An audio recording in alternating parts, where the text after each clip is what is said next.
Hi guys, I'm sendilmadhavan from Chennai, India, a mechanical engineering graduate and a curious inventor and a Nikola Tesla crazer. I'm into energy harvesting and free energy experiments as a freelancer following his footprints. This video, I'm uploading it towards the end of the second wave of this corona pandemic.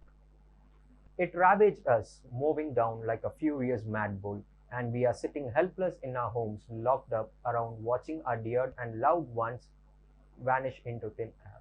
I offer my deepest condolence to all the people who are watching this video who have lost their valuable dear ones, friends, and relatives to this pandemic. Now, my question is whether this pandemic will really come to an end, and if yes, how? Is the human race capable enough to eradicate this form of phase from the earth? The last known pandemic, which occurred in 1918, was the Spanish flu, which came in multiple ways similar to that of COVID and consumed about 1% of the population in those times. Approximately 17 million people lost their lives in the Spanish flu. This Spanish flu came across in 1918 when the population was about 1.8 billion. Yes, the world population was 1.8 billion at the time. In 2021, right now, we are in a population of around 8 billion, roughly 4 times higher. So imagine how densely we are packed in each country comparing to the older times. Now, this virus, the novel coronavirus, which came up in 2019, supposed to be first in Wuhan, has already claimed a lot of valuable lives, wiping out the economic of every country, causing great havoc. Because country had no other choice but to enforce strict lockdowns to curb the spread. The general public has been the worst affected by the way of losing jobs, filling medical bills, leading to depression and the fear for the future. The whole world has been rewritten. People working from homes, students attending classes from homes, grocery online, foods online. Suddenly, the whole world seems to have shrunk to a small home confined in a virtual space. Okay, so moving in further, we will need to really understand what a pandemic is first. Pandemic is a global eruption of a particular disease or a virus or a bacteria, a communicable, transmittable one from one human to another human, or from animals or from any other living being spontaneously and spreading exponentially across all continents. Yes, that is what we call a pandemic. Imagine you have a big herd of sheep. Might say you've got 1,000 sheep in it, and imagine a single sheep gets affected by a deadly airborne virus, and the virus starts replicating very fast inside the body of the sheep and spread when the sheep exhales and spreads it to the other sheep while inhaling the virus. Imagine roughly around 3% of the sheep have already got affected and been infected with this virus, and they start to die one after another, spreading it to the other healthy ones. What do you do? What is going to be your immediate reaction? How do you stop it spreading? Simply, how many ways you've got? I've got to do that. First spontaneous reaction of mine would be that I inject a medicine cure for the infected ones and a direct vaccine to that virus, all the unaffected sheep, so that the sheep gets vaccinated. So due course of time, the spread of the virus dies, right? The chain is broken. Suppose I do not have a direct vaccine. I have them a shot of general immune booster prepared with the virus strain, allowing the unaffected sheep to develop their own antibodies for the virus. Then, to my worst, I found out the virus is a self-mutating one. What happens? Self-mutating virus is known to live by surpassing all immunity hurdles. Let's figure out how a self-mutating virus works. Now imagine my virus has 2 hands and 2 legs, and I prepare a vaccine keeping that image or a shape or a figure in my mind. The virus now mutates with 4 legs and its previous 2 hands are gone in its next mutated or copy version. Now my antibody that's developed due to the immune booster's vaccine part remembers only a virus with just 2 legs and 2 hands. Now when it screens the new mutated virus, it finds 4 legs and it says no, this is not the virus we are looking for to destroy, and it allows new mutated virus to thrive inside the body, starting the infection. Okay, done. So that's how this virus mutates itself to live. It goes on and on. It makes itself multiple copies. We do not know whether it is a deliberate attempt of the virus mutating itself to thrive or a genetical error of the virus when it's copy itself. When you make copies, imagine lakhs and lakhs, you tend to make errors. So same with the virus. When it copies, it starts making errors. So that is the erroring part, or it deliberately attempts to mutate. We do not know. That's a big part to debate. Let's leave it aside. Let's assume that the virus has different versions. So we have a mutating virus. Now the mutating virus is in my herd. What happens? That vaccine which I have injected to my healthy ones may or may not work. We do not know whether the medicine is particularly effective against this mutating strain or not. Nobody is not gonna know unless and until the results come out. And eventually it's going on mutating, coming back again and again within the herd in waves. What happens? End result? Nothing. It might not able to save all my sheep. So what do? What is the best option I've got? The only best option in my hand would be is to vaccinate all the sheep and wait and watch. Yes, that's what is going on with the COVID-19 right now. But on the other part, normally, if we take a Spanish flu, it has taught us our lessons. The lesson is in each wave, the virus mutates and it comes and ravage the entire community wave after a wave, and the outcome is more death in each wave. So that is the part where this concept of contact tracing is really going to give the sense. Now, what is contact tracing? Is that a new concept? No, it is already available off the shelf. It is an available concept. Okay, then why did we miss it? Why did we miss it really? No, we did not miss it, but we did not apply it when to be needed. Every country tried to imply this at the beginning of the pandemic in 2019, but the result, we are not accurate and infectious grew despite of contact tracing. Why? Because we did not have a robust scientific technique and a supporting gadget to really gather and process data. That is what the biggest drawback when we try to implement contact tracing for COVID-19 in each country. Now, the contact tracing. If you want contact tracing to be effective, then it should have a robust method of collecting data, segregating them, and then utilizing the data whenever, in whichever way we want in a scientific method. So, how and what did they do in 2019? Okay, I got infected. Yes, the health official come to me once I've got a symptom or a positive test result. They say, you have the COVID infection now. Now, we need you to remember your travel schedule for the past 15 days and people whom you have been in touch with a close range. As a human, I tend to forget a few. Might be whatever data I'm going to give them is going to be 70% or 30% accurate. I tend to forget. It happens. So that is why contact tracing was not fruitful at the time. So now what do I have? Or what do I have to do right? Now I have developed the same concept into a more scientific method and designed and developed a gadget for implementing a robust method in gathering data. Okay, normally, how do we collect data? How do you gather it? Simple. There is a lot of wearables available in the market right now which gather data. But the problem is, imagine a man is having a wearable in any form, probably a bracelet, a watch, or whatever form it is. Now, this collects the data from other gadgets that are within a specific limit of radius, transmit the data, and it connects to a local router. This router connects to the internet, and this internet is connected to either a cloud or a server from which an admin can view the data. Okay, this method seems so simple. What's so complicated in it? Why we didn't do this?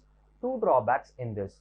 The first is infrastructure and the second one is our privacy. Okay, first, with existing internet infrastructure, we cannot do this probably. Imagine 8 billion people on this planet and the refresh rate of the data collected by this wearable is going to be 30 seconds, or let me even take it as a minute as the refresh data time. That's sure to cross the threshold in thousands of exabyte.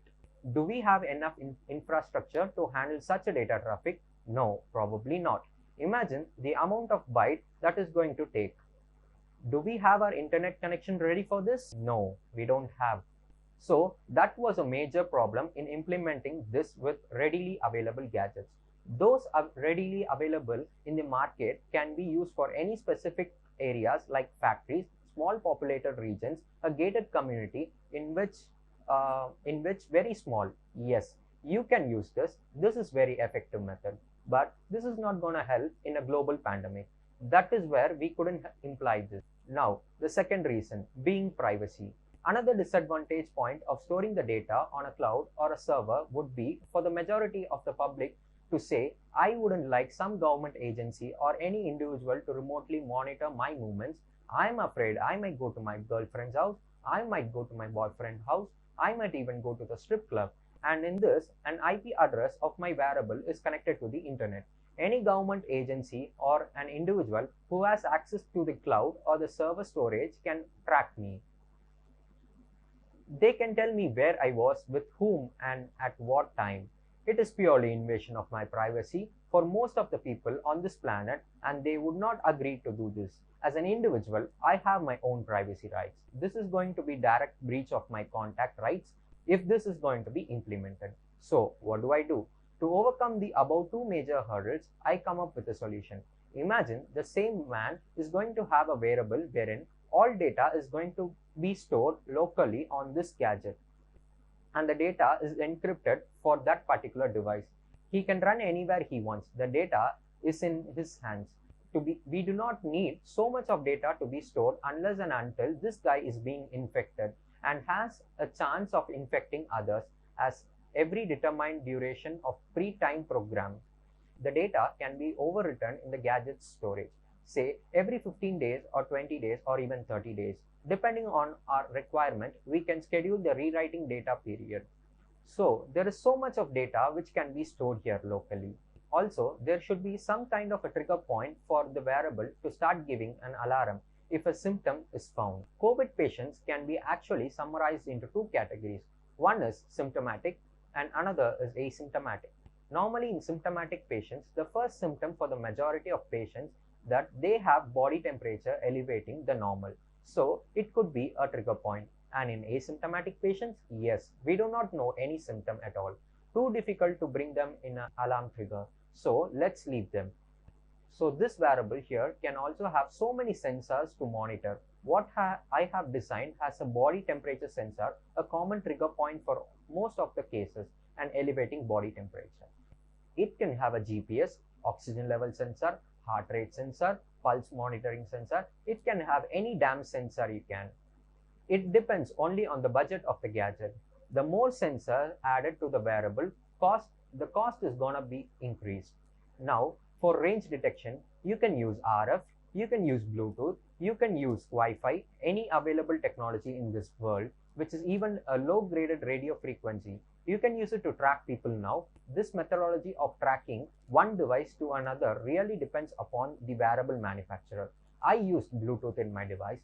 They can design any technology that they want. All technologies are going to work. It is not only Bluetooth, it is not only Wi-Fi, it is not only radio shortwaves. You can use any damn technology. It is just that the contact detection range has to be set. Normally, for COVID precautions, we take about a meter. It is good to find out well, and they can use any technology that they want it. All we are concerned about is the data being stored locally and encrypted. The data is well within the hands of the individual. Only when this individual is infected or alarm triggers, he is going to share this data to the health authorities, and that is not going to share his privacy detail. We would only know the list of person he was with in breach of social distance. He is only going to share because this fellow infected has got the social responsibility of saving himself as well as all the other people whom he was in charge of infecting with. So he has got a basic responsibility. So that doesn't comes under breach of privacy. He has to share the data. So simple as that. So this forced us to come out with an advanced contact tracing method. This is what we have done. Yes, we have come up with a contact tracing model to apply at a specific time and a supporting prototype device when the results are high. Yes, it's a prototype device and it works. I'm not a wearable manufacturer and I have no intentions of becoming a wearable manufacturer. My intention is to purely contain the pandemic by implementing contact tracing scientifically at a designated points on the wave curve where the results are excellent. This pandemic cannot go on and on and on. Every wave we cannot lose valuable human lives and enforced to have strict lockdowns, demolishing the country's economy. Every wave, we have so much of people dying. This cannot go on. It has to be wiped off the face of the earth. Another mutation, probably would be even present in 2024 or more. We do not know. The Spanish flu in 1918, it has mutated after 70 years. It came out as an H1N1. Yes, the same virus strain. H1N1 is the same virus strain that caused Spanish flu. It came out 70 years later as SARS. So imagine COVID. It is not going to go. It is going to remain with us for a long time if we do not act wise, unless we force it out. Only thing is that how efficient are we in implementing the contact tracing at the start of the wave and at the end of the wave every time. You cannot implement in the middle of the wave.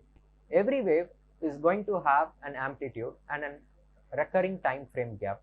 So what we are talking about is tapping on this point, and at this point we are not talking about tapping at this point. It is useless. So I try to emphasize on strict contact tracing with a supporting wearable whenever the wave begins or the wave ends, because the number of people affected are going to be low, and hence contact tracing would be viable only when the wave is starting or the wave is ending. Wherein the wave is higher, there is going to be millions of people, so there is no point of contact tracing them. You cannot do it. So what do I do then? Only when the wave starts and ends, I contact trace. Implementing it at the starting point of the wave reduces the amplitude or the number of infections in the wave. Only when the wave starts and the wave ends, I start contact tracing. Implementing it at the starting point of the wave reduces the amplitude or the number of infections in the wave, and it's time for progressing. Implementing it at the end of the wave buys me more time for forthcoming wave to attack, because it is going to be 500 people or 1000 people in the start of the wave, or when it dips again, it is going to be 500 or 1000 people at the end of the wave. Contact tracing is useless at this point, the highest in the wave. It is going to be useful only at the start and at the end of the wave. Imagine this is going to be 1 million people here, and it is going to be say 500 people here. So can you do the contact tracing for 1 million? No, you cannot. You can do it for 500. Yes, contact tracing for 500 is easier. And when the wave comes down, it is going to come down to say 700. Yes, you can do the contact tracing. If you are going to isolate all the 700 guys and the guys in contact with them, yes, you are going to reduce this duration, the duration between two waves. This duration is what the time interval between the first wave and the second wave. How efficient are you in controlling this will increase this. Imagine I have a second wave coming in at 6 months, and then the third wave is going to start up. Everybody is going to say up the third wave is going to start in another 4 weeks to 8 weeks. I want this time interval to be increased because people should be ready for it economically. The government should have money. If I'm going to increase this slot, yes, then it means I'm going to buy some time. So contact tracing at this point efficiently will increase this. So that is what we are going to do. This is very efficient than the previous models available, and this model scientifically uses all data, and it's going to easily increase the gap. I have applied a patent for this and it is under process. I have started to write about this to all countries, and many of them are in touch, and their contribution and willingness to implement this is overwhelming. I want COVID to be wiped off clean, and if my model would be even a small and a negligible assistance in doing that, I would be very happy. Thank you all for giving me your valuable time in watching this video. Thank you.